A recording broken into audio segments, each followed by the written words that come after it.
आज हम फाउंडेशन से लेकर डीपीसी तक एक एक्यूरेट कंस्ट्रक्शन प्रोसीजर को अंडरस्टैंड करने की कोशिश करेंगे।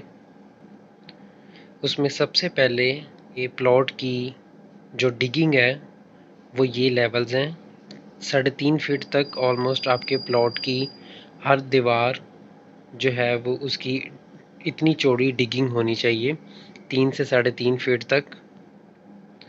और वो उसकी ऊंचाई में यानी कि वो कहाँ तक डिगिंग उसकी आपने करवानी है, जब तक ये सख्त ज़मीन नहीं निकल आती तब तक आपने उसकी खुदाई करवाते रहना है। सख्त ज़मीन निकलने के बाद आपने खुदाई स्टॉप करवा देनी है और उसके बाद आपने उसमें रोड़ी जो है वो डाल देनी है। रोड़ी डालने के बाद उसको अच्छी तरह से आपने कंपैक्शन मशीन से कंपैक्ट करवाना है और उसके बाद आपने पीसीसी 148 का बनाकर उसमें उसकी भराई कर देनी है। पीसीसी 148 का क्या मतलब है? 1 सीमेंट की कढ़ाई, 4 रेत की और 8 बजरी की।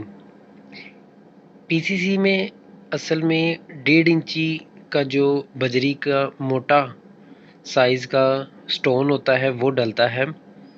नॉर्मली लोग वो कॉस्टली होने की वजह से रोड़ी डाल लेते हैं और उसके बाद नॉर्मल जो बजरी का साइज़ है आधी इंच वाला और उससे कम 3 सूत्र वाला, उसका कंक्रीट बनाकर उससे जो बुनियाद है उसकी भराई कर देते हैं। ये भी ठीक तरीका है, लेकिन जो सिर्फ रोड़ी डालकर और सीमेंट और रेत का मसाला बनाकर बुनियाद भर लेते हैं, उससे अवॉइड किया जाए, वो रिकमेंडेड नहीं है।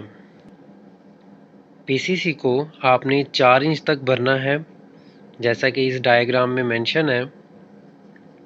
उसके बाद भरने के बाद आपने इसको 1 दिन के लिए छोड़ देना है और फिर नेक्स्ट डे से जो दीवारें हैं बुनियाद वाली उनको स्टार्ट कर सकते हैं। उन्हें फिर अगेन आपने कैसे स्टार्ट करना है वो आप इस डायग्राम में देख सकते हैं।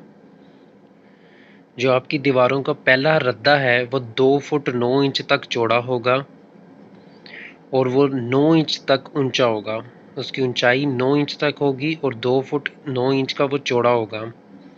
यानी इतनी ज़्यादा आपने चौड़ाई में ईंटें लगानी हैं पहले रद्दे में। पहले रद्दे के बाद वो उसके ऊपर एक और रद्दा लग जाएगा, वो फिर उसकी ऊंचाई 9 इंच तक हो जाएगी।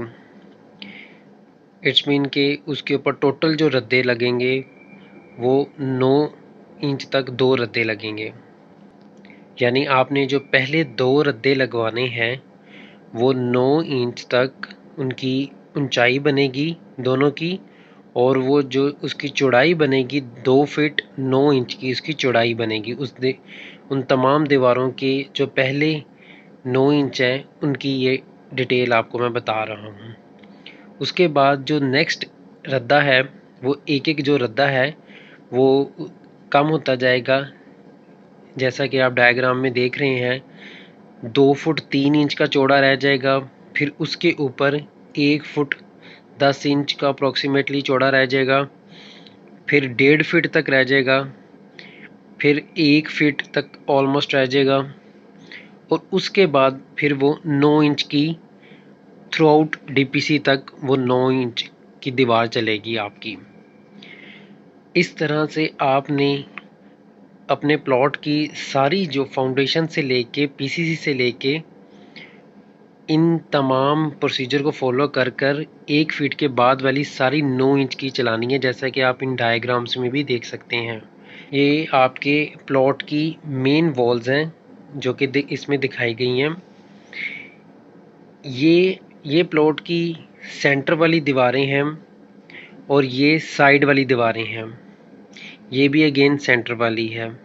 इस चीज़ की अंडरस्टैंडिंग आपको कैसे होगी कि कौन सी दीवार सेंटर वाली है और कौन सी वाली साइड की?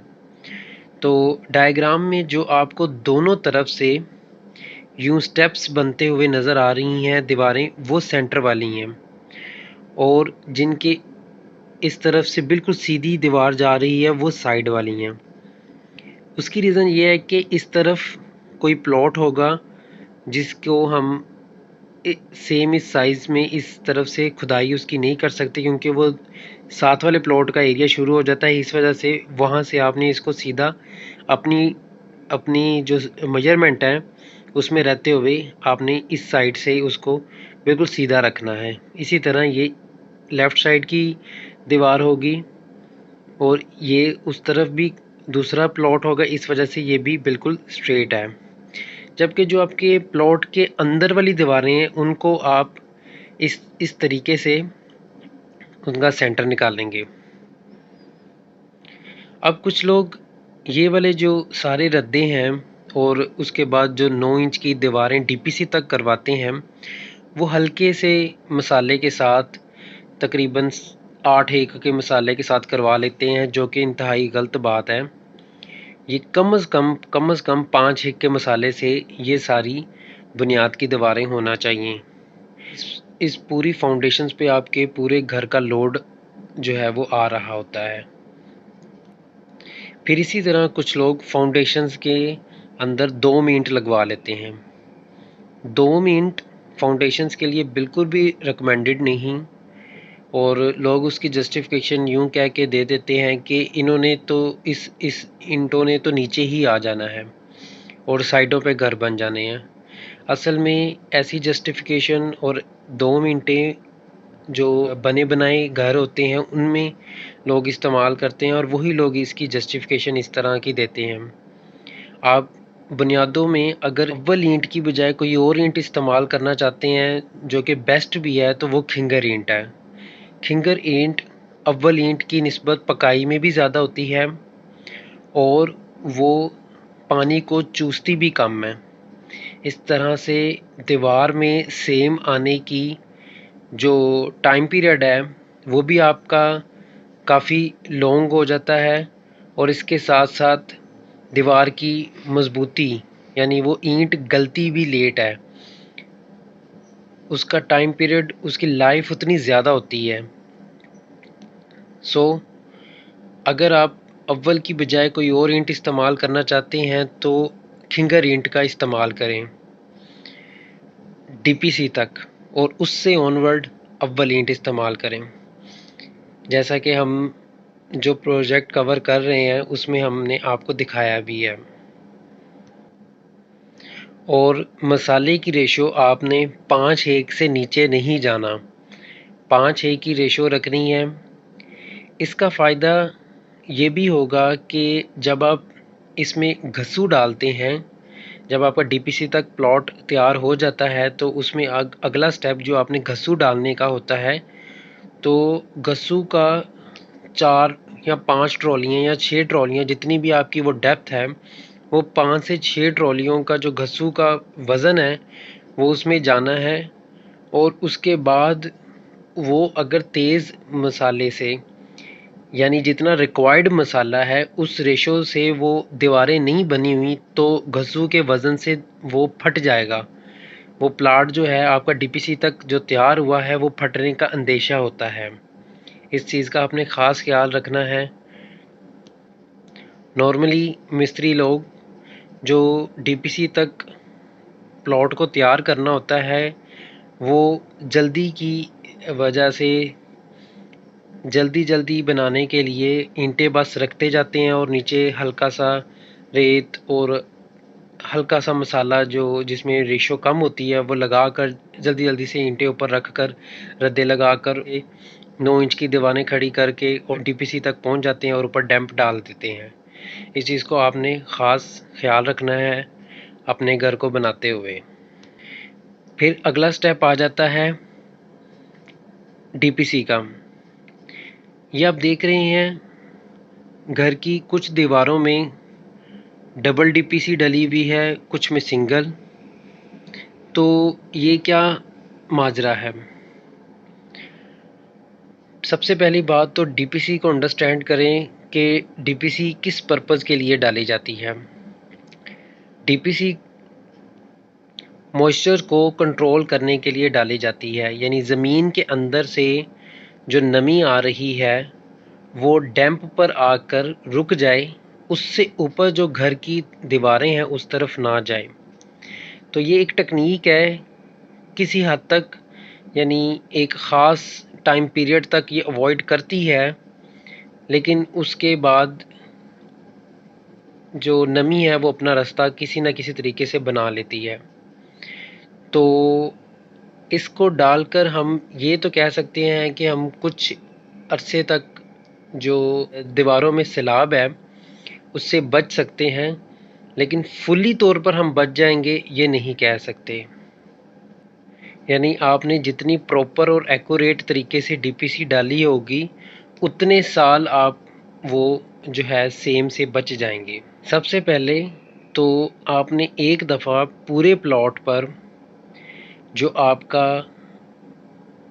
रोड लेवल से हाइट परमिशन है सोसाइटी की तरफ से, जैसे कि आमतौर पर रोड लेवल से 1 फीट पोर्च लेवल जो है वो 1 फीट ऊंचा होना चाहिए, और उसके बाद रूम लेवल रोड लेवल से 1.5 फीट ऊंचे होने चाहिए। आमतौर पे ये चलता है छोटे प्लॉट्स में।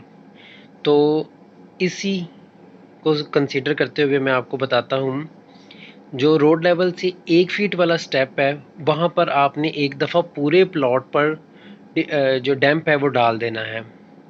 उसके बाद कमरों के अंदर आ जाएं, तो जो कमरे वाली अब जितनी दीवारें हैं वो उनके ऊपर आपने एक ईंट का बंद बनाकर, क्योंकि चेंज की अगर आपके पास गुंजाइश है मज़ीद पोर्च लेवल से रूम लेवल को ऊंचा रखने की, तो एक रद्दा ही लगेगा, और वो रद्दा जो आपने ईंट का लगाना है वो ईंट का बंद बनाकर लगाना है। ईंट का बंद मिस्त्री लोग इसको समझते हैं, ईंट को थोड़ा सा उल्टी साइड से लगाकर जो जिस तरीके से लगाई जाती है मैं आपको इसको दिखा देता हूँ। इस तरीके से जो ईंट लगाई जाती है उसको ईंट का बंद बनाना कहते हैं। इस तरीके से आपने एक रद्दा रूम्स लेवल के लिए लगवाना है, फिर उसके ऊपर 2 इंच की 2.5 इंच की डैम्प अगेन डलवाना है। तो ये जिन दीवारों के ऊपर आप ये निशान देख रहे हैं, ये ब्लैक सी आउटलाइन, ये डीपीसी है। एक आपने डाल दी रोड लेवल से 1 फीट के लेवल तक पूरे प्लॉट में। उसके बाद आपने सेकंड जो डाली है वो रूम लेवल्स के जो उसको आपने रूम लेवल पोर्च लेवल से ऊपर होता है वो एक रद्दा लगाकर उसके ऊपर दोबारा डैम्प डाला, और इसी तरह वो भी आपने पूरे प्लॉट में वो डाल देनी है।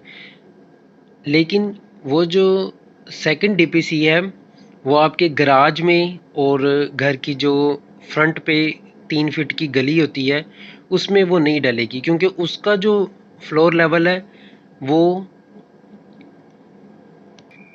रोड लेवल से 1 फीट के ऊपर ही तैयार हो रहा है, इस वजह से वो उसके ऊपर नहीं डलेगी। तो इसमें जिन दीवारों के ऊपर सिंगल डीपीसी डली हुई है वो असल में आपके गैराज वाले एरिए की दीवारें हैं और गली वाली, इस वजह से उनके ऊपर सिंगल डीपीसी ही डलेगी, लेकिन अंदर पूरे प्लॉट पर डबल डीपीसी डलेगी, और उसका तरीका